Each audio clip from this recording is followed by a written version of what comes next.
కానీ ప్రేమిస్తున్నాం అని చెప్పి కరెక్ట్గా మనం ప్రార్థన టయానికే బట్టలన్నీ బయటేసింటాం ఉతకడానికి. నేను దేవుని ప్రేమిస్తున్నా అని చెప్పి అప్పుడే ఆ వారమంతా ఎక్కడెక్కడో దుమ్ము ధూళి పట్టిన ఆ బోకులన్నీ అప్పుడే బయటేస్తాం, అప్పుడే గడగాల.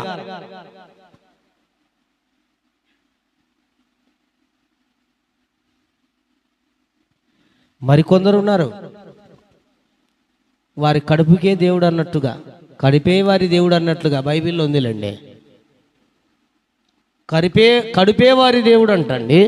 అంటే దేవుని సన్నిధి కంటే మించి వీళ్ళకేం కావాలి? బువ్వ కుర్ర కావాలి. బువ్వ కుర్ర అంటే చాలు, దేవుని సన్నిధి ఉంటేనే లేకుంటేనే.